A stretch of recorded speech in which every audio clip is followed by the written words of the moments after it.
Now, I knew Tito Mercado was gonna show out last night, but geez, man, listen, I knew that he was gonna stop Pedraza. That's, of course, everybody should know that. But I also knew and had a feeling that once he get on the right stage, he'll continue to do what he's always been doing, and that's calling out the names that he's been calling out for quite some time now.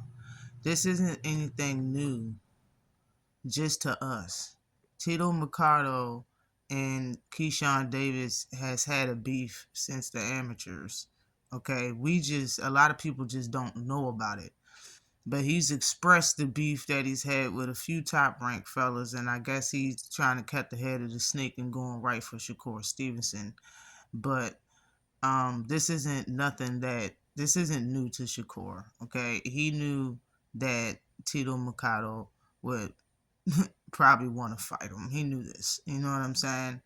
But after he stopped Pedraza in 4 rounds, in my opinion, Pedraza should just retire because he's a name, and only names are going to want him on their resume, if you know what I'm saying.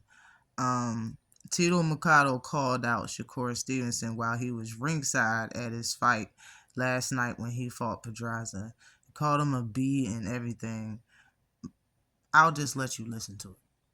25 to look like. I want that punk right there, sitting down in the blue sweatsuit. I'll widen up that gap between these two. He ain't gonna do shit.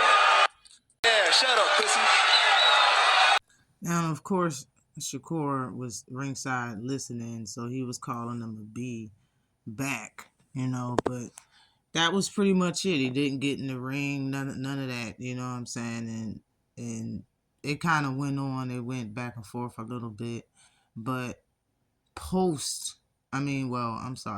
before the fight actually happened during the last press conference, he already set the table, and this is something, like I said, Tito Mercado been saying these names, and he just needed the right opportunity to be on the right stage to say it so it can get out and people can actually hear him. But this is also what he said before the fight happened. Shit, Keyshawn got no chin. Shakur got no chin. Call him up. He ain't shit. He gonna get his ass whooped February 14th. He ain't shit. Bring his ass up here then. And I'll knock your ass out after.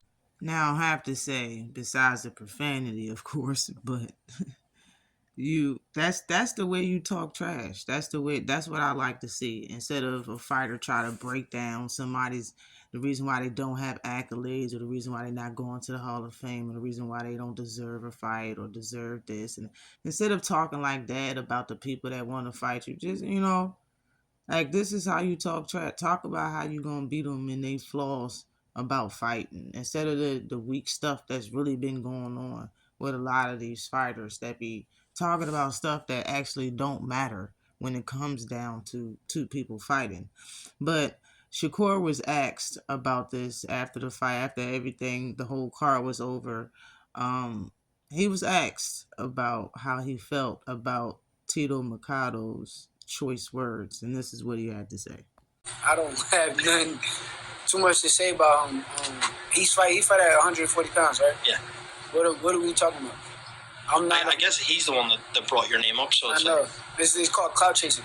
They say the biggest names and get people to tune in, get eyes, clicks, and clout chasing. So clout chasing. I don't give a fuck about. Now, I must say, the first thing that I thought about when I heard him say that is that I remember when Ryan Garcia was on X. He was live on X before he fought Devin Haney. He was about to fight Devin Haney. Everybody knew that fight was happening. It was in the middle of his antics when he started going live on Twitter, which is called X now. Shakur was begging him to fight. I remember that.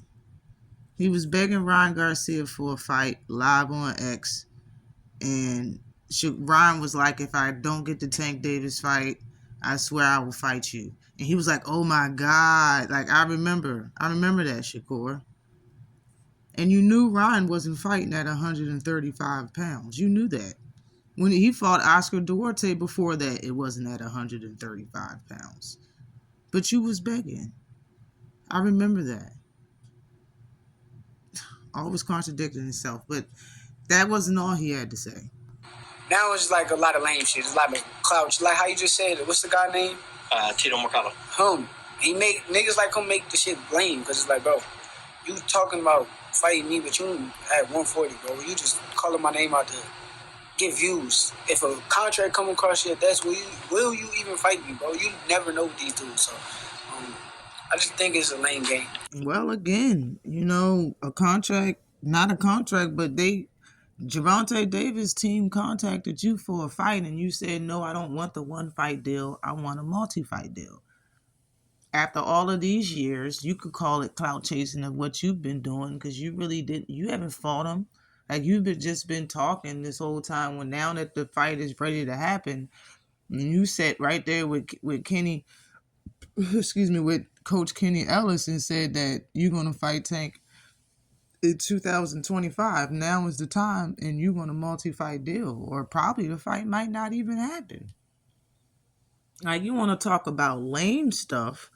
Your friend Raymond Ford just did an interview on that same night, on Saturday night, saying that Tank fight prospects only. That's what he fight all the time. You know what I mean? But his friend Shakur Stevenson is fighting Kid Austin, what people say is a known prospect. And I can play an audio of Shakur and all of his buddies saying that Lamont Roach and got skills, and they think it's a good fight. But you ask them same people about Kid Austin, they say they call him Kid for a reason. He a kid, he this and he's that.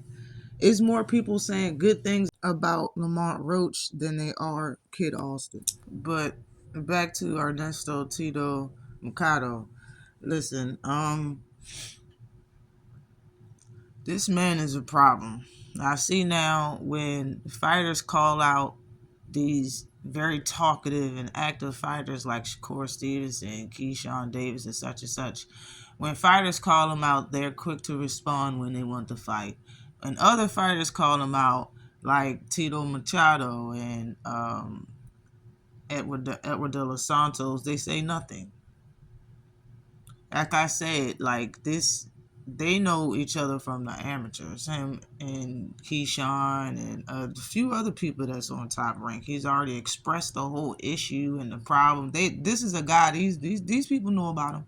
I understand that he fight at 140, but they don't want to fight him. They don't want to fight him, and you can see why they don't want to fight him. And honestly, it's cool. He's in another weight division. There's no pressure to fight Tito to Keyshawn or anybody that he's calling out for real. He also called out Richardson Hitchens for anybody that's like, why he not calling out anybody in his division. He did the same night on the same microphone, the same interview. But I mean, you don't have to fight him, but stop acting like y'all are the haters. Stop acting like this whole gangster group that just hate on everybody and beat everybody up and nobody like. Stop acting so tough. Y'all aren't that. You're not that. And when certain people, like, the contradiction is there. You want to fight certain people, but when other people in the same situation want to fight you, it's a problem. Like it's a conflict of interest when it comes to fighting somebody at 140 if his name is Tito. But if his name was Ryan Garcia before he fought Devin Haney, it was 100% fine. You know what I'm saying? When Shakur Stevenson was at 130 and what's his name, Kambosos got the titles, he said he'll move right up and fight Kambosos. This isn't nothing that I'm making up. This is all recorded information, and it's just facts. Tito Machado is a problem. I apologize if I messed up his name once in this whole video, but he's here now. They finally gave him the platform and the network to fight on and to talk on so he can say the things that he's been saying on smaller platforms. But he's here now, and I like it. I really like this. Shout out to him. Shout out to IFL TV. And I'm out. Always like and subscribe to the channel. Peace.